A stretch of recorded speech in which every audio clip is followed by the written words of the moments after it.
तिजोरीत खडखडाट असताना महापौर उपमहापौरांच्या लक्झरी गाड्यांवर ठाणे महापालिकेनं लाखोंची उधळपट्टी केली. मात्र आता ढासळलेली आर्थिक घडी सावरण्यासाठी पालिकेनं सर्वसामान्यांच्या खिशात हात टाकण्याचा निर्णय घेतलाय. मालमत्ता करामध्ये वाढ करण्याचा निर्णय घेण्यात आला असून त्यासोबतच टीएमटीची भाडेवाढही होणार असल्याने ठाणेकरांचा प्रवास देखील महागणार आहे. दोन्ही प्रस्ताव येत्या महासभेत मंजुरीसाठी ठेवण्यात आले असून या दुहेरी दरवाढीने ठाणेकरांवर महागाईची कुऱ्हाड कोसळणार आहे. गेल्या 4 वर्षात ठाणे महापालिकेची आर्थिक स्थिती रसातळाला गेली आहे. सध्याच्या घडीला ठाणे महापालिकेच्या तिजोरीत जवळपास 250 कोटी रुपये शिल्लक आहेत. त्यामुळे ढासळलेली आर्थिक स्थिती सुधारण्यासाठी मालमत्ता कर आणि टीएमटी भाड्यात वाढ करण्याचा निर्णय प्रशासनानं घेतला आहे. मालमत्ता कर हा पालिकेच्या उत्पन्नाचा प्रमुख स्रोत आहे. यापूर्वी 2016 मध्ये तब्बल 10% मालमत्ता करात वाढ केली होती, तर सामान्य करात 26%हून थेट 36% वाढ करण्यात आली होती. तर निवासी सोडून इतर करांमध्ये 38%वरून 48% वाढ करण्यात आली होती. कोरोना काळापासून पालिकेची आर्थिक स्थिती बिकट असल्याने ठाणे शहरात जे मोठे प्रकल्प सुरू आहेत ते केंद्र तसंच राज्य शासनाच्या निधीवरच सुरू आहेत. पालिका कर्मचाऱ्यांचे पगार होतील एवढेच रुपये सध्या पालिकेच्या तिजोरीत जमा होत असून केंद्राच्या जीएसटीवर पालिकेची मदार आहे. आर्थिक स्थिती सुधारण्यासाठी पालिका आयुक्त सौरभ राव यांनी काटकसर सुरू केली असून अर्थसंकल्पातील मंजूर निधीपैकी केवळ 70% निधी खर्च करण्याच्या सूचना आयुक्तांनी दिल्या आहेत. त्यामुळे अर्थसंकल्पातील 30% निधीला कात्री लावण्यात आली आहे. सर्वसामान्यांमध्ये संतापाचं वातावरण. यंदाच्या अर्थसंकल्पात कोणतीही करवाढ दरवाढ होणार नसल्याचं पालिका आयुक्त सौरभ राव यांनी जाहीर केलं होतं.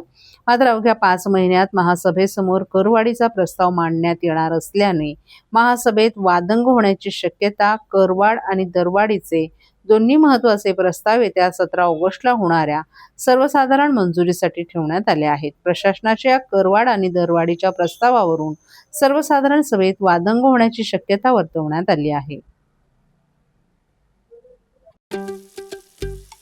दादा, दात घासताय ना, मग पाणी का वाया घालवताय? ताई, भांडी घासा नाहीतर फोन पहा, पण नळ का चालू ठेवलाय? अंघोळ झाली ना करून, मग शॉवर चालूच. कपडे धुताय पण पाणी वाया जातंय, त्याचं काय? गाडी अशी धुताय आणि उद्या पाणी कायमचं संपलं तर?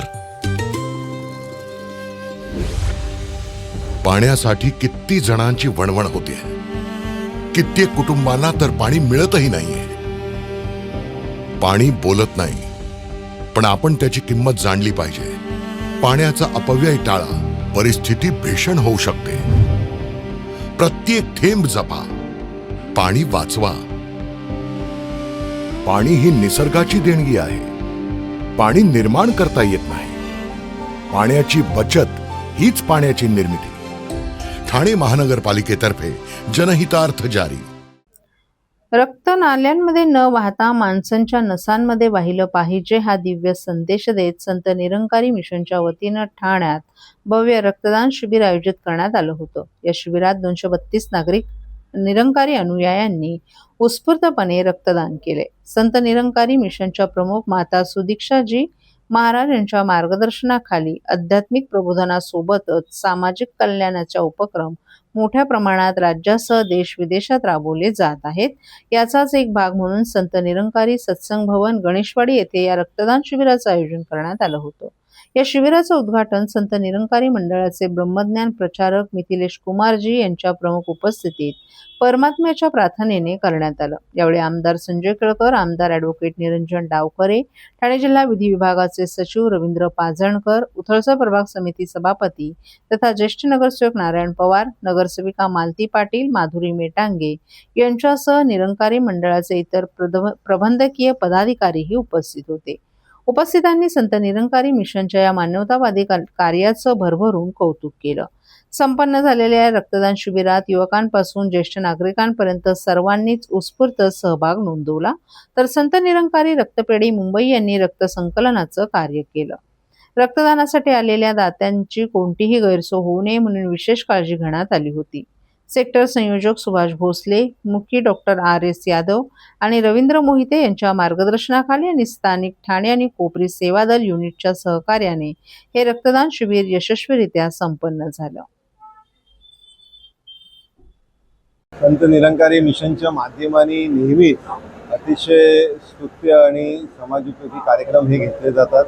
आज या इकडे रक्तदान शिबिराला येणारी गर्दी बघून खरं तर अचंबात होतो, कारण रक्तदान शिबिराला लोकांना आणावं लागतं.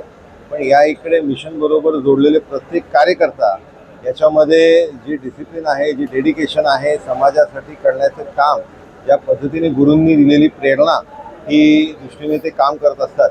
त्याच्यामुळे संत निरंकारी मिशनच्या बरोबर खरं तर प्रत्येक कार्यक्रमामध्ये जोडल्या जाण्याचं एक सौभाग्य मला भेटतं. हेच मी याच्यासाठी मिशनचे मनापासून आभार व्यक्त करतो आणि आपल्या या कार्याला मनापासून शुभेच्छा देतो. उद्धव ठाकरे हे आज पुन्हा एकदा मीडिया समोर रडले आहेत. रुडाली हिंदी चित्रपट आपण पाहिला असेल. ज्या पद्धतीनं काही लोक खास रडण्यासारखे असतात त्या पद्धतीनं त्यांचा रुडाली झाला आहे. सुप्रीम कोर्टाच्या कामकाजावर अविश्वास दाखवण्याचं काम उद्धव ठाकरे यांनी केल्याची टीका शिवसेना शिंदे गटाचे खासदार नरेश म्हस्के यांनी केली आहे.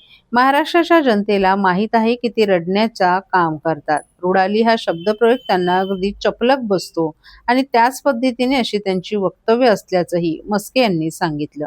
अभिजित दिपके यांचं आंदोलन झालं, त्याला साथ कोणी दिली? या देशातील तरुणांनी दिली. उद्धव ठाकरे म्हणजे बेगानी शादी में अब्दुल्ला दिवाना अशा पद्धतीने ही मंडळी त्या आंदोलनाचा भाग्यविधाता स्वतःला क्रेडिट घेऊ इच्छितात. काही लग्नांमध्ये त्यांच्या आनंदामध्ये वरातीमध्ये नाचण्याकरिता भाड्यानं माणसं आणावी अशाच पद्धतीनं काम उद्धव ठाकरे आणि त्यांचे युबीटी पक्ष करत आहेत अशी टीकाही म्हस्के यांनी केली. पंतप्रधान नरेंद्र मोदी ज्या पद्धतीनं देशाचं काम करत आहेत त्यांची बरोबरी हे करू शकतात का? त्यांना ज्यावेळेस संधी दिली होती त्यावेळेस त्यांनी काही केलं नाही. मोदीजी 24 तास काम करतात. तुम्ही काय केलं? मुख्यमंत्र्यांच्या दालनात देखील जात नव्हते. त्यामुळे उद्धव ठाकरेंना नरेंद्र मोदींवर टीका करण्याचा अधिकार नसल्याचंही म्हस्के यांनी सांगितलं. आपण गेल्या आठवड्यात DCP बाळासाहेब पाटील यांच्यासोबत चर्चा केली. ड्रग्ज संदर्भात सिरियसली लक्ष देणं महत्त्वाचं आहे. ठाणे शहरात काही भाग आहेत त्यामध्ये सर्रासपणे ड्रग्ज विकले जातात. मुंब्रा पोलिसांनी देखील ज्या ठिकाणी मूळ आहे मुंब्रा पोलिसांनी देखील त्या ठिकाणी कामाला लागणं गरजेचं आहे असंही म्हस्के यांनी सांगितलं.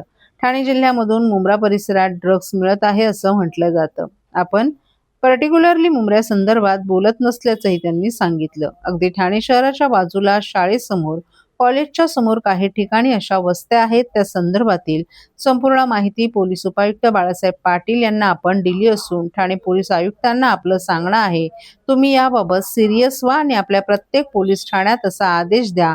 मुळापर्यंत जाऊन लवकरात लवकर त्यावर कारवाई करा अशी मागणीही खासदार नरेश म्हस्के यांनी केली आहे. मीडिया समोर रडलेले आहेत.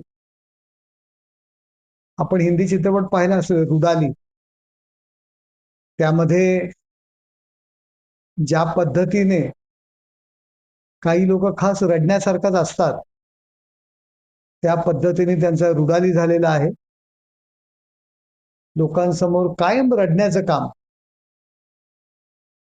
आणि अशा पद्धतीची वक्तव्य करून सुप्रीम कोर्टाच्या कामकाजावर न्यायमूर्तीच्या कामकाजावर अविश्वास दाखवण्याचं काम, अविश्वास निर्माण करण्याचं काम उद्धवजी ठाकरे यांनी आज पुन्हा केलेलं आहे. त्यामुळे महाराष्ट्रातील जनतेला माहित आहे की ते रडण्याचं काम करतायत. रुडाली हा शब्द प्रयोग त्यांना अगदी चफलाक बसतो आणि त्याच पद्धतीची आजची त्यांची वक्तव्य आहेत. वाहतूक ऑपरेटरसाठी व्यावसायिक वाहने खरेदी करण्यासाठी सोपी आणि विश्वासार्ह कर्ज सुविधा. कर्ज मर्यादा 1 कोटी रुपयांपर्यंत, 5 वर्षांची परतफेडीची मुदत, आकर्षक व्याजदर. TJSB fleet term loan. TJSB सहकारी बैंक लिमिटेड, भरोसे का बैंक, भविष्य का bank. Asset backed credit loan. व्यवसाय आणि आर्थिक गरजांसाठी मालमत्तेवर आधारित कर्ज.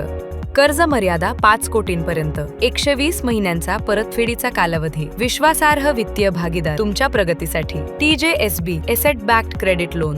TJSB सहकारी बँक लिमिटेड. भरोसे का बँक, भविष्य का बँक. तुमच्या व्यवसायासाठी खेळते भांडवल, क्षमता विस्तार, आधुनिकीकरण आणि यंत्रसामग्री खरेदीसाठी विश्वसनीय ओव्हरड्राफ्ट सुविधा. कर्ज मर्यादा 7 कोटींपर्यंत, जलद मंजुरी, 120 महिन्यांचा परतफेडीचा कालावधी. TJSB ODS drop against property. TJSB सहकारी बँक लिमिटेड. भरोसे का बँक, भविष्य का बँक.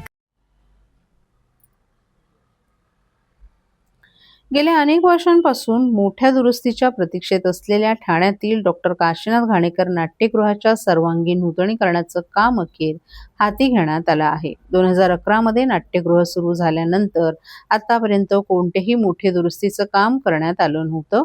त्यामुळे आता नाट्यगृहाचा संपूर्ण कायापालट करण्याचा निर्णय घेण्यात आला असून या कामासाठी जवळपास 6 महिन्यांचा कालावधी लागण्याची शक्यता संबंधित बांधकाम विभागाकडून व्यक्त करण्यात आली आहे. काम पूर्ण झाल्यानंतर 1 जानेवारीपासून घाणेकर नाट्यगृह रसिकांना नव्या आणि अधिक सुविधायुक्त रूपात पाहायला मिळणार आहे. नाट्यगृहाच्या नूतनीकरणामध्ये केवळ किरकोळ दुरुस्ती न करता विविध बाबींची व्यापक कामं करण्यात येणार आहेत. संपूर्ण नाट्यगृहाचं रंगकाम, वॉशरूमचं नूतनीकरण, सीलिंग आणि फॉल्स सीलिंगची कामे, दरवाजा आणि खिडक्यांची दुरुस्ती तसंच आवश्यक ठिकाणी नवीन कामं करण्यात येणार आहेत. त्याचबरोबर गेस्ट रूम, VIP रूम आणि ग्रीन रूम मधील फर्निचरचंही नूतनीकरण करण्यात येणार आहे. घाणेकर नाट्यगृहाच्या नूतनीकरणाचं काम पावसाळ्यातच करण्यात यावं अशी मागणी नाट्यक्षेत्रातील संस्था आणि नाट्यसंस्थांकडून करण्यात आली होती.